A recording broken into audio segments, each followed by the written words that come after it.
It's Mental Health Chat Monday, the new and improved version, honey. On this series, we sit down with a brand new guest every week to discuss their journey with mental illness and mental wellness. Because here on Mental Health Chat Monday, our motto is turning mental illness into mental wellness. I am your host, DDare Bionic. Thank you so very much for tuning in to this last episode of season 1. We made it, y'all! We made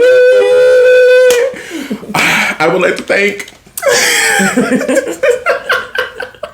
But praise aside, that's not why we're here today. You know where to find me on all the social media. It's at DDare Bionic. It's called branding. Look it up. But we are here to discuss this absolutely gorgeous human, a part of my heart family, the one and only Laura Owens is here today. How are you, my love? I'm wonderful. I'm so grateful to be here with you. I have missed you so much. Me too. Truly and honestly, I feel like the world needs more lights like you. Damn. And I'm just being honest. I love you. I love you too. And I'm glad you're here. Thank you. I'm really glad to be here. Oh, wonderful, wonderful, wonderful, wonderful. Okay, so introduce yourself. Let the people know who you are. Tell us a little bit about yourself. So I'm Laura, and we met, what now we've discovered 5 years ago. Yep. When I was working at a restaurant that you still work at. I don't care. At the Blue Duck. Going through a pretty difficult time in my life. Got doing a job that I didn't really want to be doing and probably shouldn't have been anyway. You were good at it? I wasn't that good at it, let's be honest. I mean, you were better than some of the people we've had since. I mean, I did not know what any alcohol was. Fair. That's fair. But I had the joy and pleasure of getting to cross paths with you, which in many ways was probably the only reason that I was there. And I think that we were just meant to know each other. Yeah, me too. And I hate that it's been so long since we've seen each other, but you're, like you said, we're heart family. I may have told you this before about a friend of mine that I met, and she said that we were star sisters because all energy in the universe comes from stars that have exploded, right? And so we felt this natural connection, so we must have come from the same star. And that's kind of how I feel. You've not told me this before. Oh my God. I mean, don't you feel like I do. We come from the same star? Yes. So, like, we've known each other for, what is it, in the universe? It's like... Millions of years. Yeah. Since the very beginning. Yeah. That, oh my God. We've only been recording for 4 minutes. I'm already going to cry. So, mental health check. I like to start these episodes the exact same way. How are you? How is 2023 treating you so far? I'm good. 2023 has been a really good year for me so far. I've set my mind to some positive intentions and really been able to recognize some of the accomplishments and progress I've made in some areas of my life. So I'm in a good place. But I haven't always been in a good place. So I guess that's, my thing is hope. And I think it's important to remember that, things always get different. Yeah. Talk to me about how hope is driving you forward, because I know just from knowing you and seeing your social media and everything that you talk a lot about hope. So talk to me about what hope means to you and how that drives you forward. So obviously an integral part of who I am and my story is that I'm a mother, and I'm a bereaved mother. I had a son when I was 20 years old, and when he was 5 he was diagnosed with cancer. We spent almost 9 years traveling around the country and to get him the care that he needed. And during that time, that's kind of when my personal motto of hope always was born. He was diagnosed with a really rare disease that was a terminal cancer. Not a lot of hope was given. And so came to the understanding that in the unknown, there are a lot of things. There's a lot of fear and uncertainty in the unknown, but there's also hope. There's also possibility.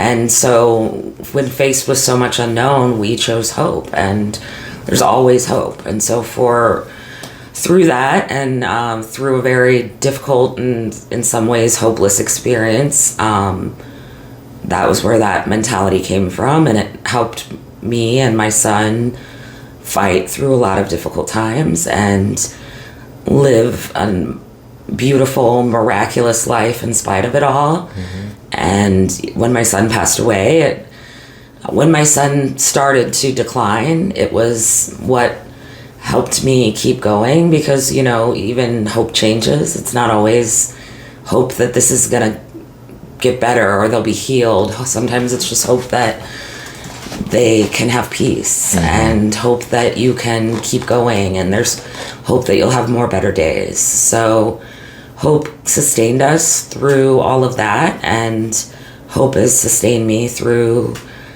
my after without my son. And it's been 7 years since he passed away, and you know, I kind of lost touch with hope, mm-hmm. over the years. I was angry at hope, and didn't think that hope had fulfilled its promise, but over time I've been able to have a lot of ongoing experiences and lessons that have helped me keep holding on to hope. And so I can say today it's still, you know, a big part of who I am, and has helped me keep going. But it was born through my son. So. A piece of that really hit me. I don't think we think enough a lot about what hope means, and the fact that you said hope changes. And for some reason, I've never heard anyone ever talk about how hope can be different for, not just for people, but for circumstance. Mm-hmm. And oh man, I hope y'all key in on that, because hope doesn't I mean, when my son got put on hospice and we knew he wasn't going to get better, and there was no chance that he would survive his illness, it was very hard to still believe in hope. And people thought, you know, now there's no hope. And there's a great quote, there is no such thing as false hope, either hope or the absence. Mm.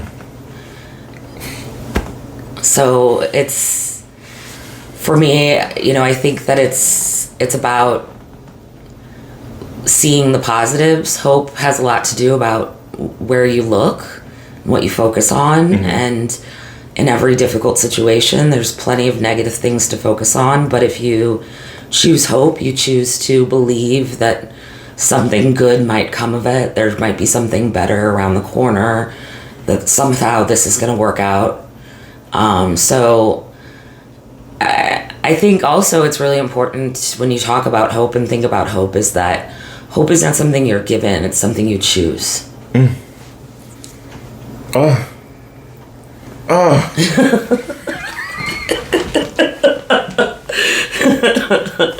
These are things we don't think about as humans, because we just, you know, we get one blanket definition of a lot of aspects of life. Mm-hmm. And, you know, we hope we get that job, or we hope we, you know, and I think there's such a beauty in, I feel such a beauty in the, not even duality, just the multifaceted nature of hope. Oh God, mm-hmm. Let me not knock any of this over.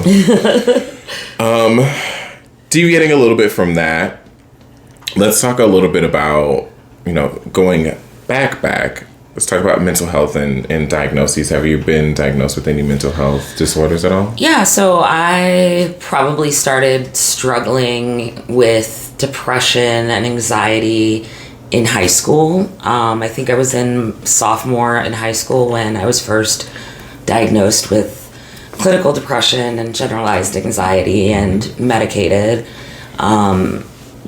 Probably went through therapy for the first time in high school. And so it was kind of something that maybe for me, I feel like the diagnosis at an early age gave me an excuse to explain things that I just didn't really have tools to cope with.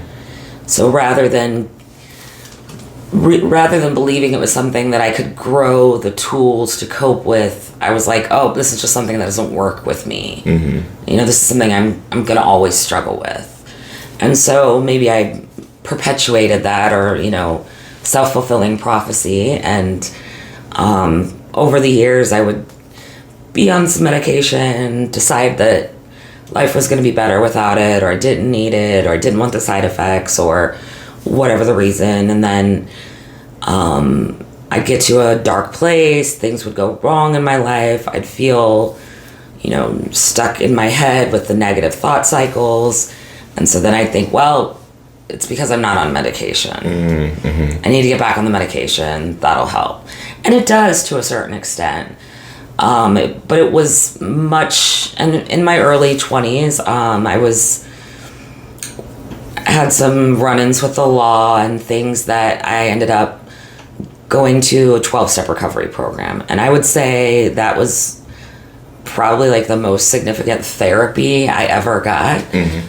Growing up in a not super emotionally aware family, and growing up with a mother who had her own mental health issues and challenges, going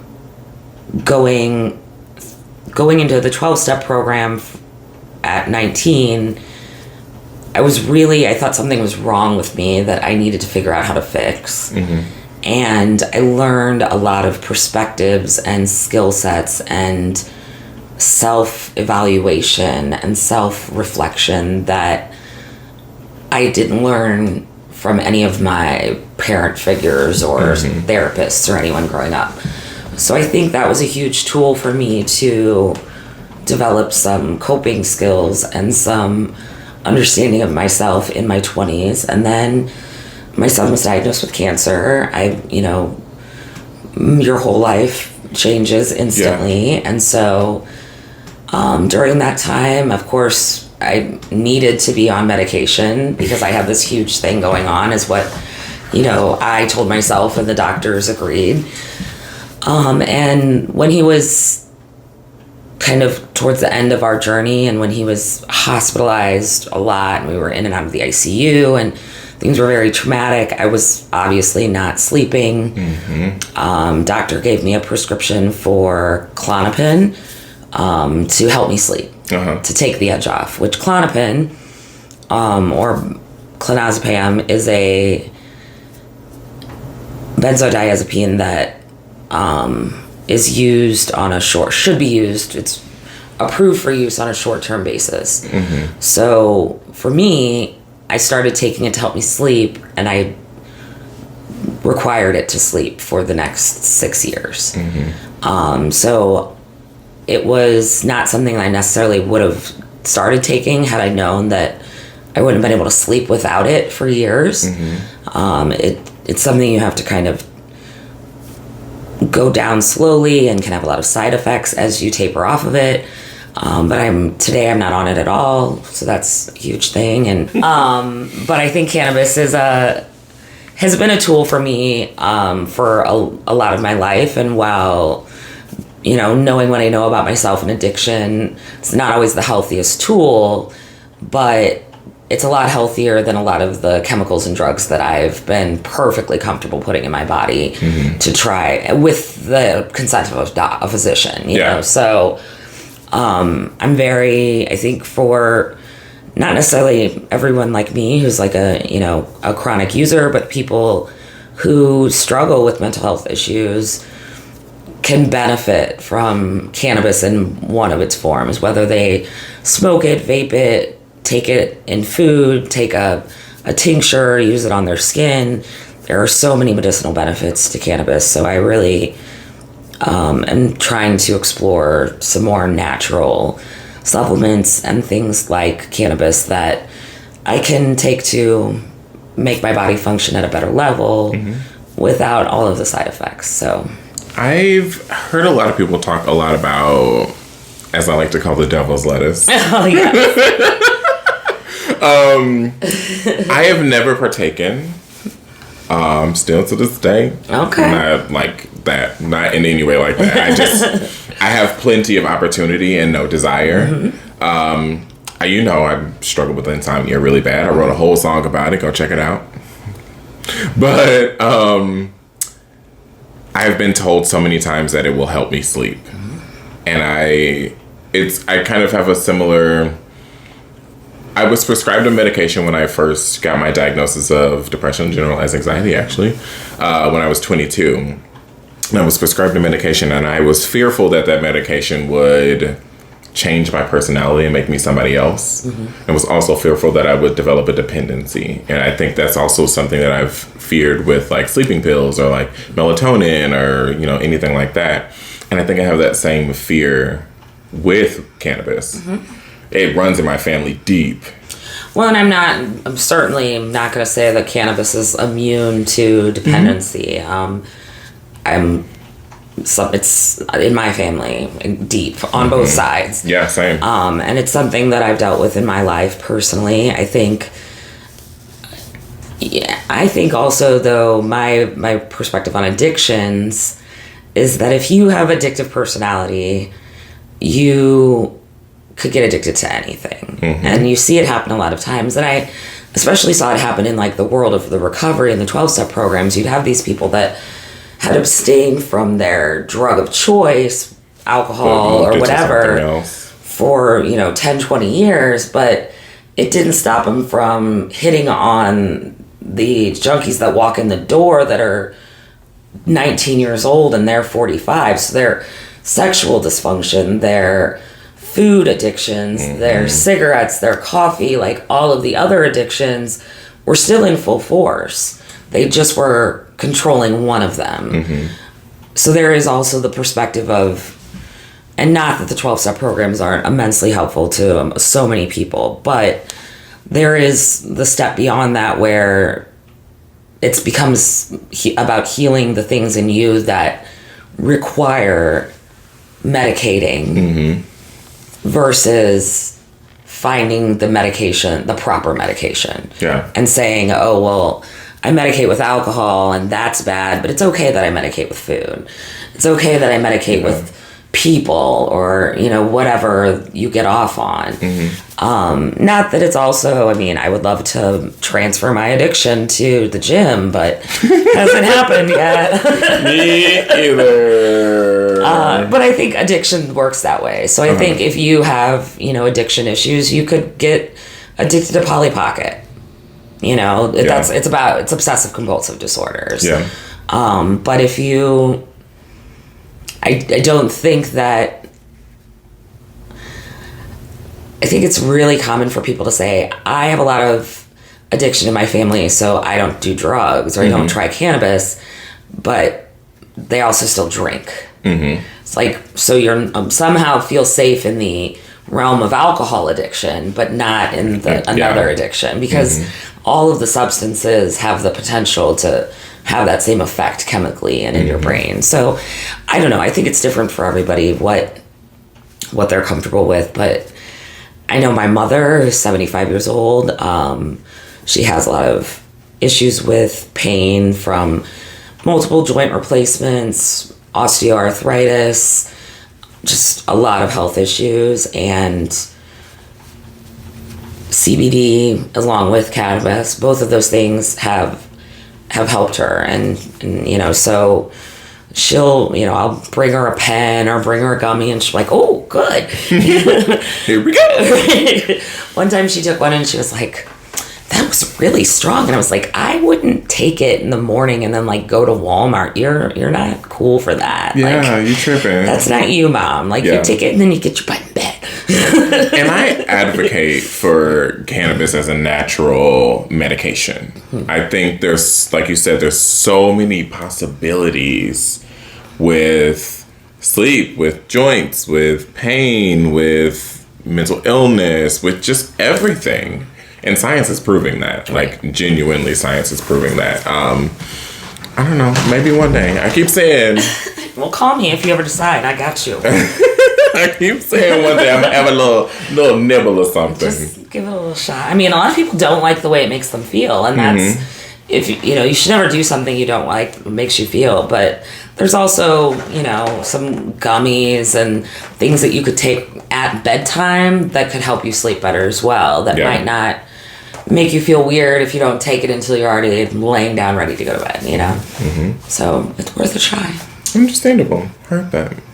So let's talk a little bit about how your like your mental health diagnoses have affected your life and relationships, and how that has carried, since you were diagnosed so young, how that has carried into your adult life.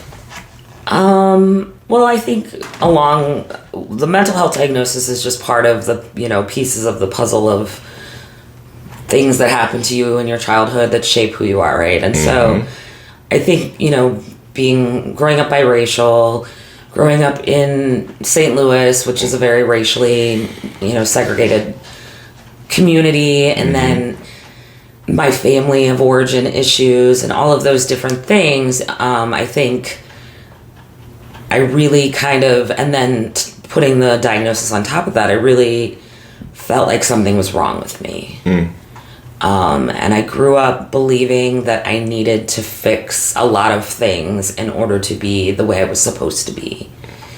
And I think that now I'm 43 years old, and I'm finally getting to the point of realizing that I am who I was intended to be.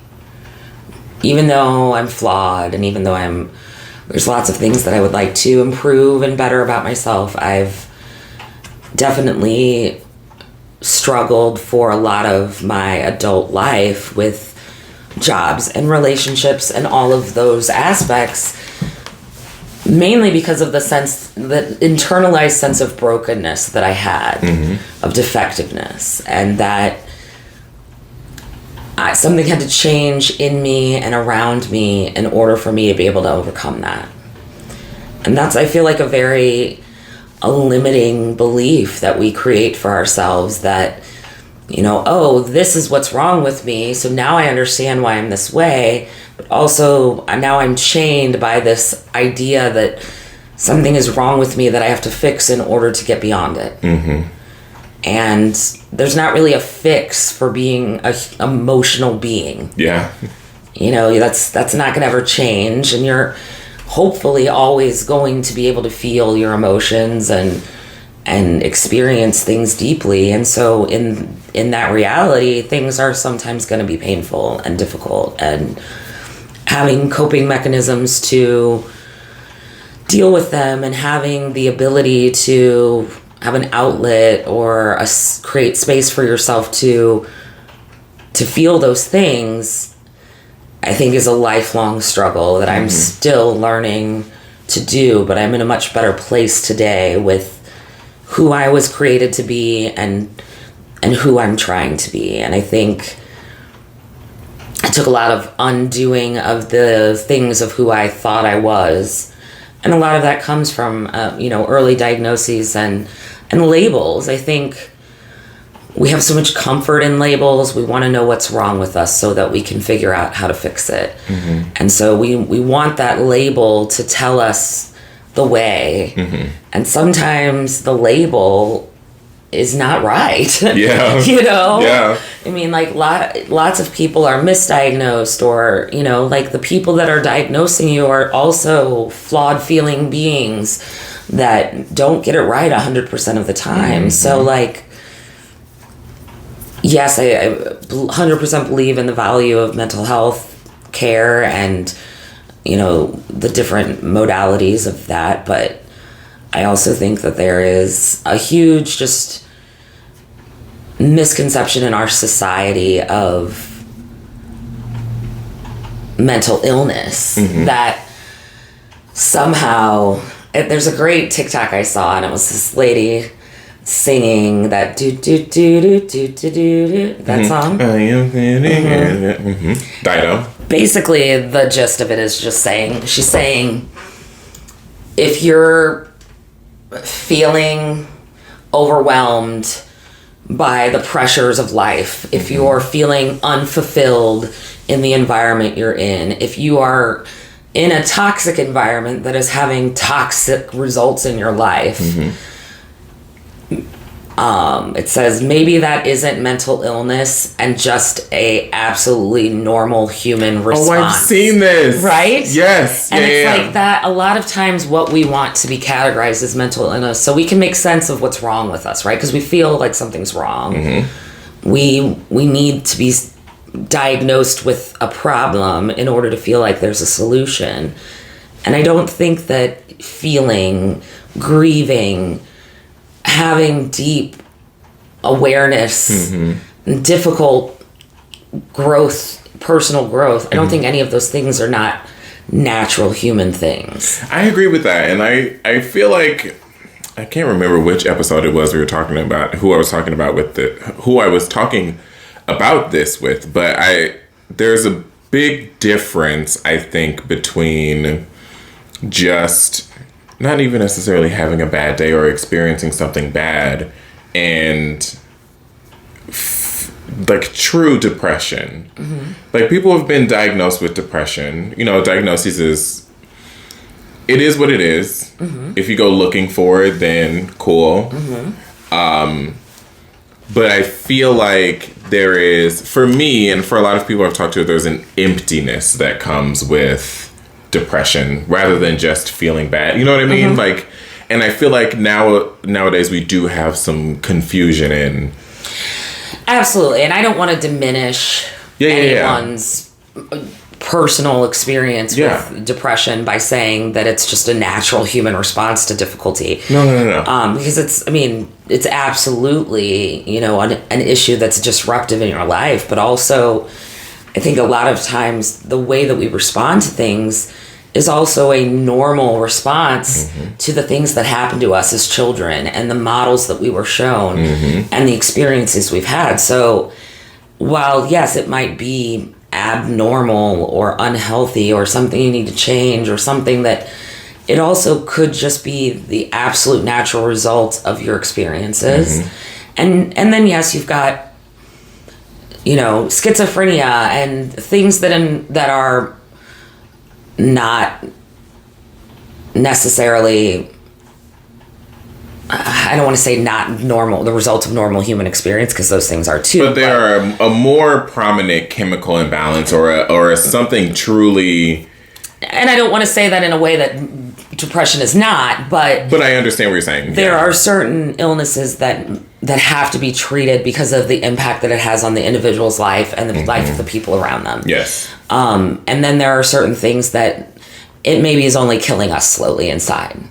Right? But and whether that is true depression, I think also for me, you know, grief and, you know, so in my adult life, since my son passed, I've been working with a therapist and I've been officially diagnosed with post-traumatic stress disorder, or what they call complex PTSD. So my experiences weren't necessarily one single traumatic event. It was many smaller traumatic events sustained over time and a consistent, you know, the worst case scenario happening over and over again. And so those long traumatic experiences are what they categorize as complex PTSD. And so in having, you know, the diagnosis of PTSD and depression and anxiety and dealing with grief, a lot of people in the world of grief and who are going through loss immediately find their way into a mental health diagnosis. And I'm not going to say that that's not valid, but I think that also, like, our society just isn't really comfortable with death and grief. And so when death and the response to it is a very deep and natural grief, which is the normal response to such, you know, my grief and struggle was a normal response to the things that I went through. It wasn't a disorder. It wasn't a malfunction.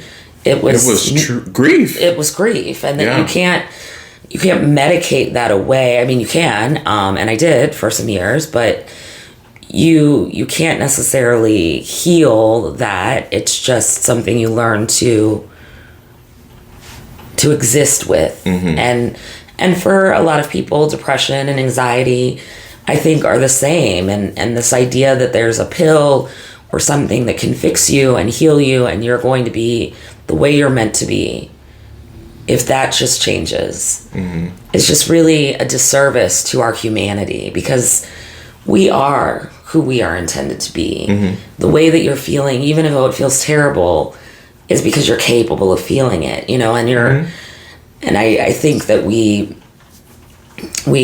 avoid difficult feelings that we're much more capable of enduring. And I think we're stronger and more resilient than sometimes we even get a chance to know we are.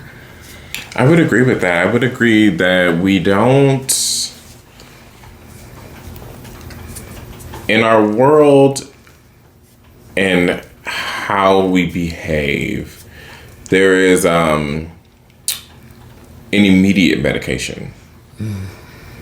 It's not, okay, well, let's figure out how to develop coping mechanisms and I do think that medication works for people, and I praise those people who have their medicine and it works for them. And for me, when I went to get my diagnosis at 22, I was just looking for an answer. Right. I wasn't looking for a medicine. And just wanted to understand why you were the way you were. Why you felt the way you felt. Exactly. I just wanted because I had done my own research. You know me, I'm typing away. I'm looking everything up. And I had done my own research. I had answered all these questions for myself, and I just wanted a professional to tell me. And once my doctor said it, I was like, cool, great. And then she was like, and here's a prescription. And I'm like, right. I think medication should not necessarily be the last step, but it certainly shouldn't be the first. Yes. And I feel like we live in a society now and it's like, oh yeah, I've really been struggling lately. I need to call the doctor and get some medication. Now, I want to say though, like when we knew each other, I was in a place where I hadn't been on medication because I didn't have insurance. I was in a absolutely, I'd just come back from traveling, saying I was never going to be back in St. Louis. Not only was I back in St. Louis, I'm living with my mother. I have no car. I'm driving my mother's car or riding the Metrolink. I'm working a part-time job at a restaurant when I'd worked in restaurants since I was 14 and worked a lot of other jobs since then. So for me, it felt like treading water. I was in a really dark place. I don't know if I would have gotten out of that hole without the help of medication. Because at some point you become so negative and focused on the problem that you really can't see anything else. Yeah. And I don't want to dismiss medication as a tool, like all the other valuable tools that you can gain. I did need it in that point in my life to stabilize, to get to a better place, because I was really lost.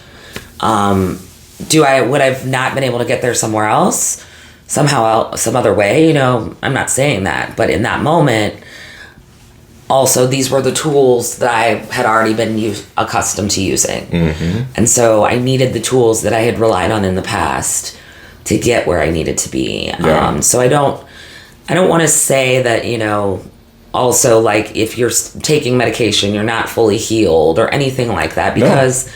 I really believe whatever works for you, and if it's not working for you, then it's up to you to do something differently. Yeah, that's it. Like, that's what it is. Like, you have to figure out what is going to be the magic tool for you. And I think that no one else is going to fix you but you. You might have a great psychologist, a great psychiatrist, great friends, a great partner, but at the end of the day, it's all about the relationship between you and the person in your head. And for me, like I talk openly about, my past and my suicide attempts and blah, blah, blah, blah, blah. And for me, that healing factor was art. And I feel like, I know for a fact that if I was not able to create, if if I wasn't able to write music or write plays or act or direct or perform, if I was not able to do any of those things, I probably would need to be medicated. Something would have to shift because that's my medication. I think medication needs to be broadened to include all things that make you feel whole. And I feel like that's a lot of what we're looking for as mentally ill people, or whatever you want to call it, is feeling whole. And having tools. Yes, coping tools. Tools and I don't know, a lot of stuff. Yeah, I just think that there's no one path. There's no one thing that works. I've done talk therapy. I've done meditation. I've done yoga. I've done massage therapy. I've done lots and lots of self-help books and 12-step programs and self-evaluation programs and personal growth programs. And at the end of the day, whatever path you find that works for you, the scary thing is when you have this belief that there's only one way. Because there's never only one way. Yeah. There's never only one answer to anything. And the more tools that are available to people, the more everyone will find what they need.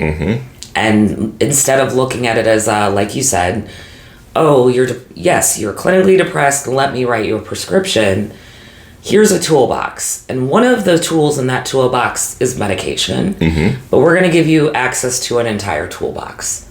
Yeah. And that's maybe something we could use. That is the most beautiful way to look at it. We really need to present at the point of diagnosis, here are all the things that we can do to help. And if medication is the thing that helps you, beautiful. But I've had, this is episode 12. I think it's been kind of an even balance of people who took medication and it didn't help, or took medication and it did help.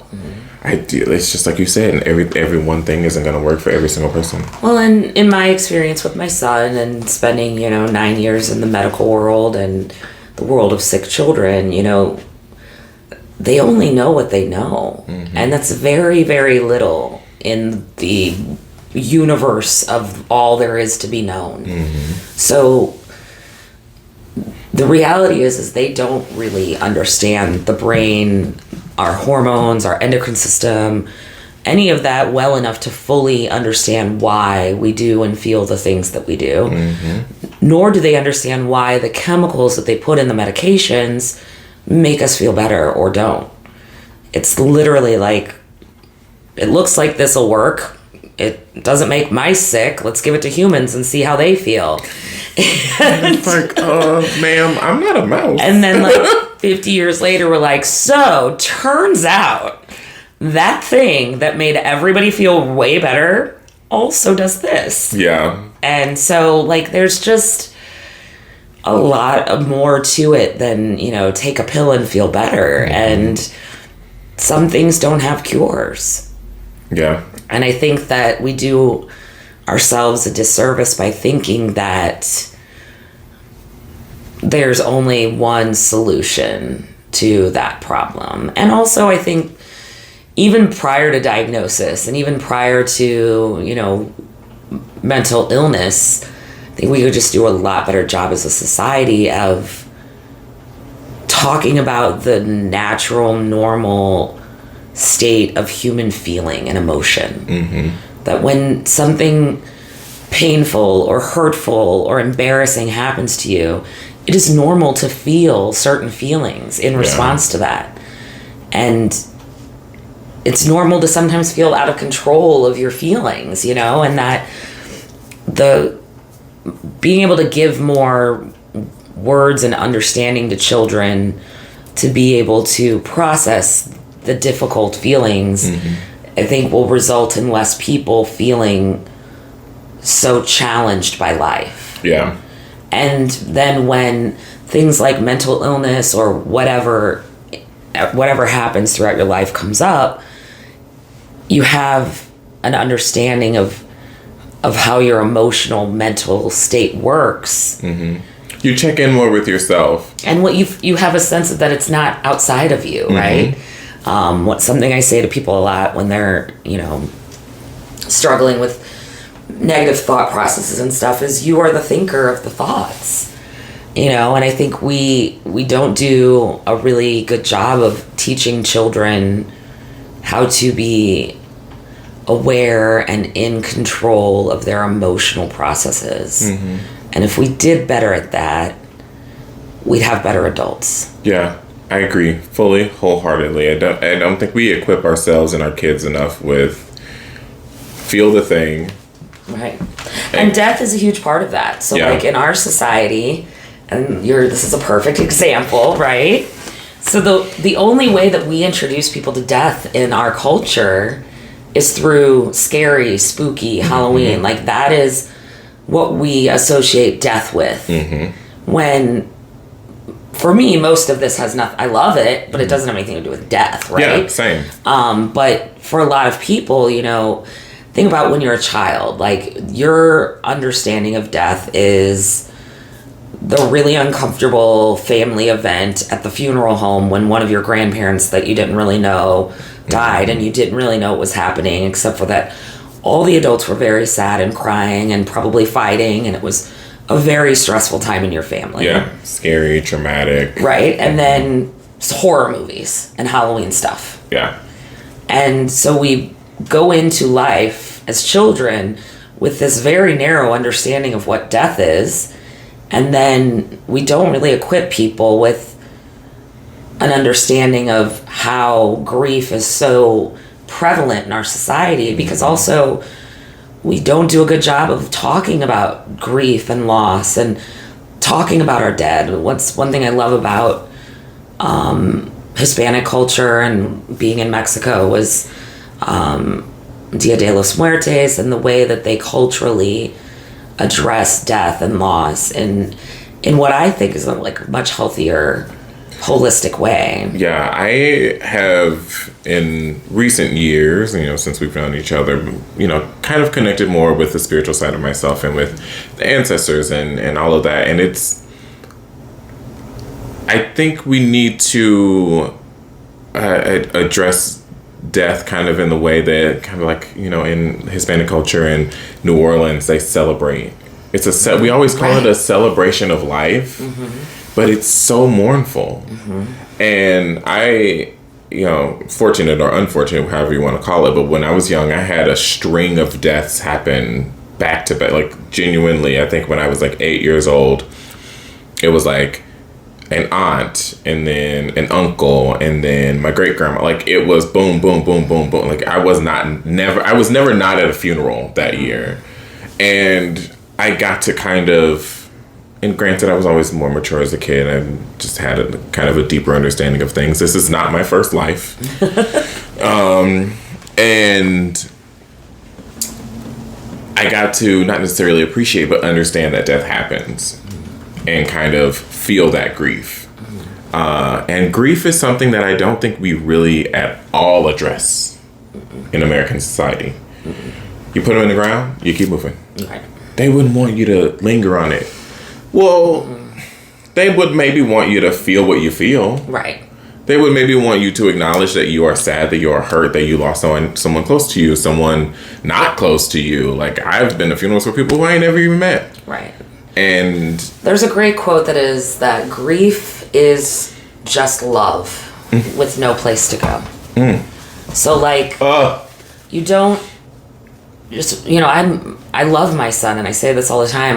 My parents love to talk about their children. They love to put their pictures on their wall at work and, brag about their kids. That doesn't change when your child dies. I'm, as much as I love and the pride that I have for my son, that didn't go away when he died. And so this idea that I'm supposed to somehow at some point stop talking about him, stop sharing him, that doesn't make sense. There's some people that maybe can't. They don't. They need to not. But for me, I can't imagine getting to a point where it isn't still a part of who I am. And for me, I'm lucky because I have lots of people like you in my life that were really open and loving to letting me share about my son and share about my experiences. And so you love Cole and know his story. And I've never met him, and I love him so deeply. That is such a gift to me, and I would never give up that gift. You know, like, that is how he gets to live on through my love for him. And so I would never give that up, and I don't, and it makes a lot of people uncomfortable, you know, especially sometimes now I'll say, like, oh, you know, my son passed away, and they'll be like, oh my God, I'm so sorry. And I'll say, it was about 7 years ago, and they'll be like, oh, okay.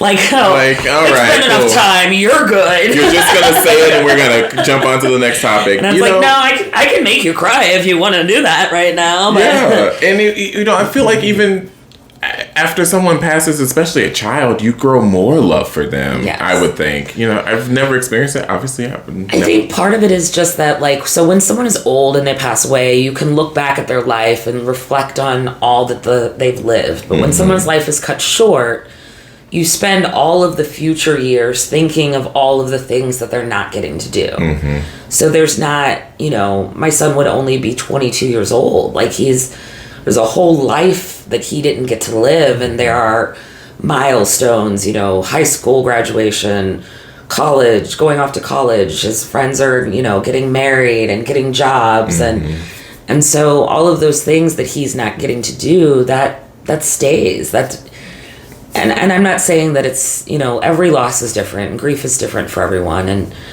child loss is different than, you know, spousal loss and parent loss, but you know, I think that there's just no right way to do grief and loss.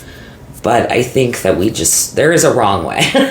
And I think one of that is worrying about what other people need and think. And, you know, it's hard not to want to be okay for other people or put on a brave face, and because that's what other people need from you. But for me, I think I really started moving forward in my life when I finally, and I read a wonderful book, one of the best book on grief, in my opinion, called It's Okay That You're Not Okay. And just really exploring the concept that the way that we feel is natural to our experience, and it's okay. It's not the end. It's only the end if you stop there. Yeah. Right? And so really allowing myself to be deeply grieving and deeply struggling with the loss was maybe the only way how I got through it. And I haven't, you know, I'm very fortunate, you know, not even knock on wood, because we lose people at any point, you know, but I can't put myself in the place of a parent that has lost a child, but I've lost many people in my life. And the grief that I felt was momentary. But when I talk about them now, you know, when I talk about my great-grandma, in my memory, of course, I was 8 years old when she died, but I remember her up until then. I remember we used to call her Barney. I don't know why. I have no idea why. I know I used to go over her house, and her house creeped me out, probably because it's haunted. And I know that I was there when she took her last breath. And I have those key memories, and I think back on those things, and I feel sad, but I also feel joy because I got to know this person while I was alive. And, you know, I got to experience them. And though my time with her was cut short, she had a beautiful life. And I can only hope the same. Yeah. I think it's different, too, when it's an older person. With a child, or a young adult, it's like something's been stolen from you, you know, like nobody has a child and thinks, wonder if they're going to grow up. Yeah. Oh my God. That's not funny, but like, no, I mean, you like, assume. You're like, yeah, I can't wait to see this kid be everything. You literally see postings like a proud father with a newborn baby, and it's like, I can't wait to walk her down the aisle one day. Well, one, that's making a lot of assumptions, right? Your might not even be, your relationship might be horrible. I mean, she might not want to get married. She might not want to walk down I love how I went to the negative. Right? You're like, she might not want to get married. I'm like, fuck it, Dad. Right. That's my trauma speaking. Right. Well,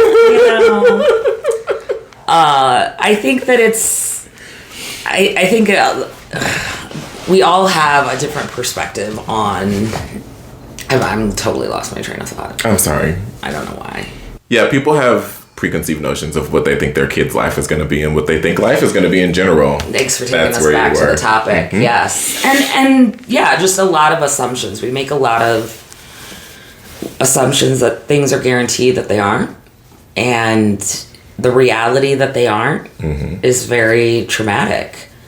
Sometimes more traumatic than the loss itself, if that makes sense. Sometimes, I don't know. I think that it is something that I would never wish upon my worst enemy. I'm because of the childhood cancer community and the many people I've met over the years through that. I do know a lot of people who have lost their children, far too many. And if it weren't for the people that I saw go through it before me, it may have been a lot harder to survive. And I'll be, 100% open. There were many moments in the last 7 years where I did not know if I would survive it. There are many moments that I didn't want to survive it. And there was a time when being okay the thought of being okay was not something I was okay with. So a lot of things change over time, but I think that seeing the people that I've seen in all the different ways go through this, and I'll mention too that I went to, and around the time that we met and were working together, I went to a retreat for bereaved mothers, and that was a huge turning point for me in my grief and kind of getting my life back to a place of moving forward and taking care of myself. And a big part of what helped me through that was really, grief can be very isolating, especially when it's something that not a lot of people experience. You can kind of tell yourself that nobody could possibly understand what I've gone through, and everyone who tries, they're not good enough because they've not been through this. And so then I'm at a retreat in a room full of women who they've all lost their children, and some of them are adult children, and some of them committed suicide, and some of them died in car accidents, and some of them had drug overdoses. But at the end of the day, we were all bereaved mothers, grieving life without our children. And some had been 10 years.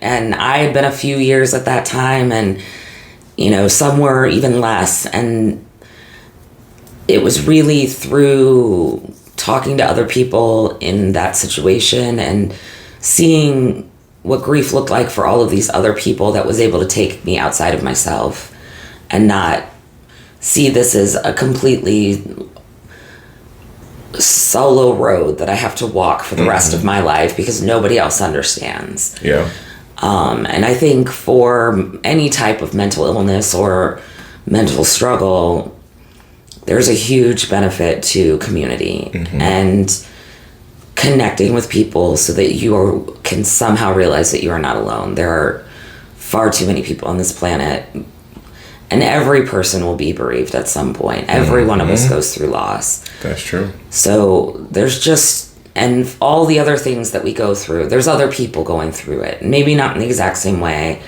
but figuring out that you're not alone, I think, is really critical to finding a way forward. And that's genuinely the whole point of this podcast. Is like,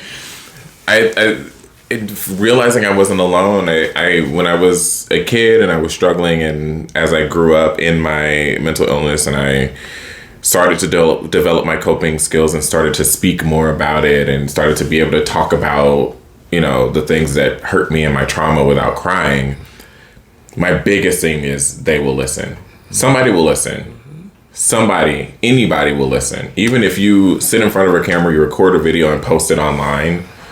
And you never know who your story will help. You never know. And that's, if anybody takes anything from my son's story, I always hope that it is that in his 14 short years, he touched so many lives, more than I could even know of, just through shining his light, being himself, and us sharing his story with other people and allowing ourselves to be seen and heard by other people. And so that it really doesn't matter who's on the other end, you know, but if you put it out there with good intent, it will have good works in the world. And I'm not a super religious person, and I would say I'm more of a spiritual person, but I'm not a big fan of organized religion. I grew up in churches, and I'm not uneducated on it, but it's just not something that works for me.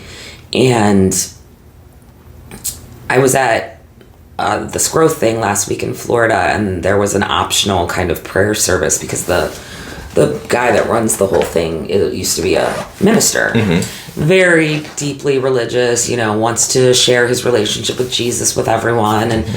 But it was very moving in a lot of ways. And I'm an open-minded person, and I'm in a place today where I can experience those things and take what I need and leave the rest. Yep. And this moment struck me because they were talking about how God heals. And that's something I really struggle with, because my kid was beloved and prayed for by tens of thousands of people around the world, and he's not here. So how does God heal? And in that moment, and I hear things in my head sometimes, it's not because I'm schizophrenic, it's because I'm listening. And I've got guides. And I heard in my head that day when I thought to myself, yeah, God heals. And I thought, you have no idea how many people God used coal to heal. So you don't know. We don't get to know what our purpose is in entirety, or how long we're going to be here, or who we're going to get to meet, or what we're going to get to achieve. But our impact is bigger than us. Yeah. And so I'm really proud of you for all that you are doing. And all the ways that you've grown since I've seen you, and since we've spent time together, and the way that you are shining your light on the world, because you're it, man. This wasn't supposed to make me cry. You said we was gonna cry. We couldn't stop without crying. I love you so much. I love you too.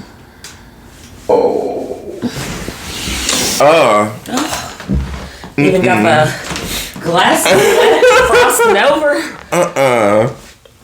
I talk about that all the time, where you don't know who your story is going to impact. You never know what message is going to reach who, but we say this a lot in theater. You get the cast you were meant to get. Whoever comes to those auditions and whoever you cast and whoever sticks, even if you have people drop out and you have people leave and come back and whatever, the cast that you end up with that performs that show is the cast you get. The people that need to see this are going to see it. Right. The people that need to hear your story are going to hear it. And I am so touched and blessed to have you in my life and to have Cole in my life. And I just got like a chill.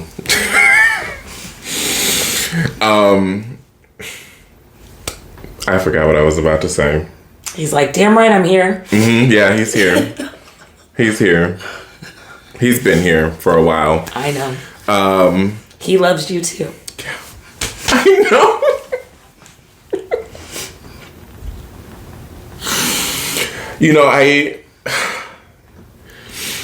One thing that I had this conversation with a good friend of mine a long time ago about relating to people, and you don't have to have experienced something to relate to somebody, but you can't force this type of energy and relation.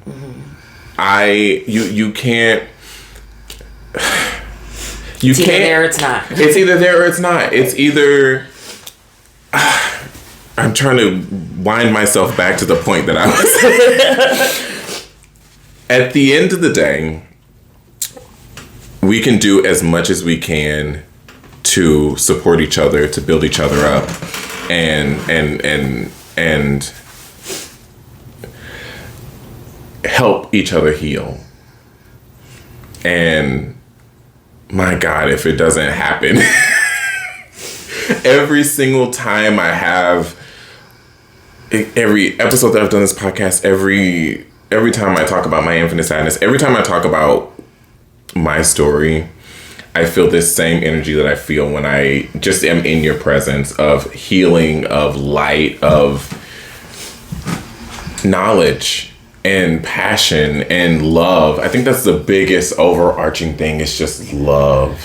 So I what I'm hearing you say, and what I believe to be true, is like the things that are broken in us, the things that happen to us, our stories, that is our gift to give back to the world. Yes. And if you can openly show yourself and be seen and be heard and tell your story, connection is the inevitable result. You find the people. You find your people. Right. You find your heart family. I wrote this line in my play. It's the story is, you're in the subconscious. You is the depression, physical representation of depression. Me is the representation of the person whose mind we're in. And they're having this moment of, me being like, I want you to go, but I don't want you to go. You're the most interesting thing about me. And when I wrote that line, I broke down in tears because I was like, there's no way that the most interesting thing about me is my mental illness, really. But it is, but not for the reasons that I think, not for the negative reasons, because I get to share these wounds with so many people. And your wounds and the things you've learned in trying to heal them, and the experiences that cultivated them are what the world needs from you. Yes. Yep. Exactly that.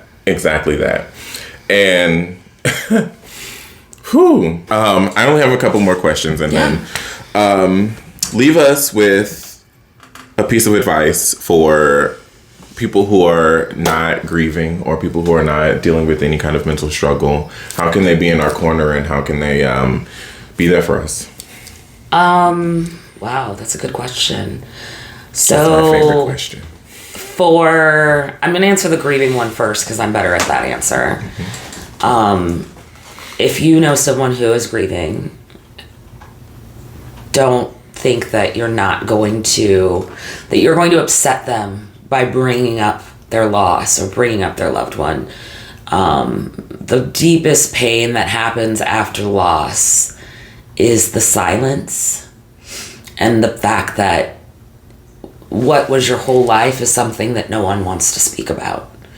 So, like, the biggest gift that you can give to someone who is grieving is to talk to them about the person that they lost and remember that person with them. And they might tear up or get emotional, but the gift that you are giving them by doing that is much greater than any hurt that you might have caused by bringing it up. But not in a weird way, because also if you see someone whose kid died that you have not seen in 10 years and you see them in a grocery store, it is not a good time to go up and be like, I'm so sorry about your son.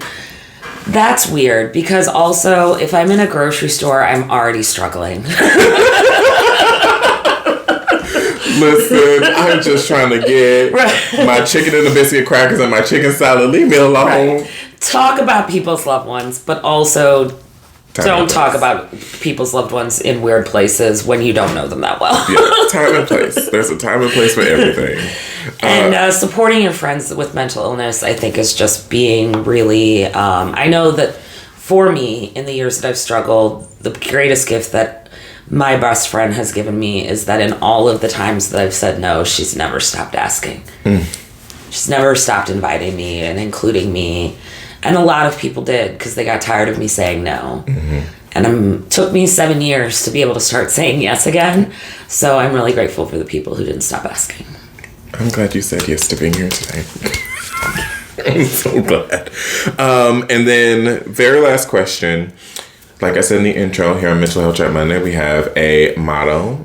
It is turning mental illness into mental wellness. What does mental wellness look like to you? Mental wellness looks like a full toolbox. A sense of comfort in knowing that who you are is okay, and people to support you, and knowing you're not alone. Beautiful, beautiful, beautiful, beautiful. Laura, thank you so much for coming. Thank you. I have missed you so much. Is there anything you want to plug? Are there any organizations you want to plug or anything you are involved in that you want to? Okay. Well, so I will be going to Washington, D.C. for the first time in April to do some advocacy on Capitol Hill.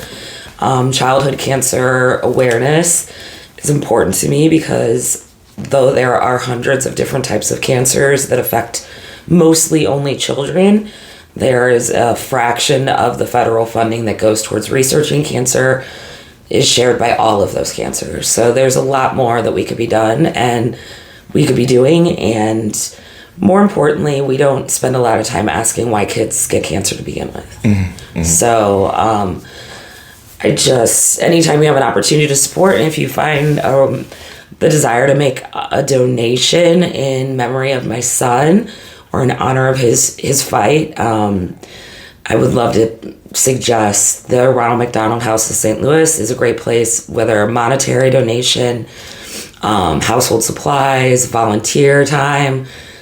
We stayed at Ronald McDonald Houses in order to travel for his care, and that's a great organization that we would not have been able to do it without, along with Cure Search, which is a research organization for childhood cancer. And then I most recently been working with a therapist at Walter's Walk, which is a local non-for-profit organization. They provide mental health care services to the community on a sliding scale fee. It has made therapy a resource more available to me, and probably saved my life in a lot of ways. And they do great things. So if you or someone you know needs a therapy intervention or help and is having trouble, either because of their ability to pay, their lack of insurance, Walter's Walk is in Hazelwood, Missouri, and they're a great organization that does a lot of good work in our community. Wonderful. I will link all of those things down below for you all. We say it out loud and we link it below so they can find the stuff. I will link everything down below for you all. Thank you again so much, Laura, for being here. We're going to sit and chit chat for a bit. As soon as I stop sweating. Yes, I will turn there on. And thank you all so much for tuning in to 12 episodes of Mental Health Chat Monday. Holy cow. I would say that I can't believe it, but I'm a Capricorn and I'm going to do everything I can. We will be taking a brief break, just 2 weeks, just a couple weeks, so I can kind of reset and get things going again. And I will see you in 2 weeks on whatever day that is 2 weeks from when this episode comes out, for season 2 of Mental Health Chat Monday. You know where to find me. I'm DDare Bionic on everything. Like, comment, subscribe, all the good stuff. And I'll talk to you all later. Bye.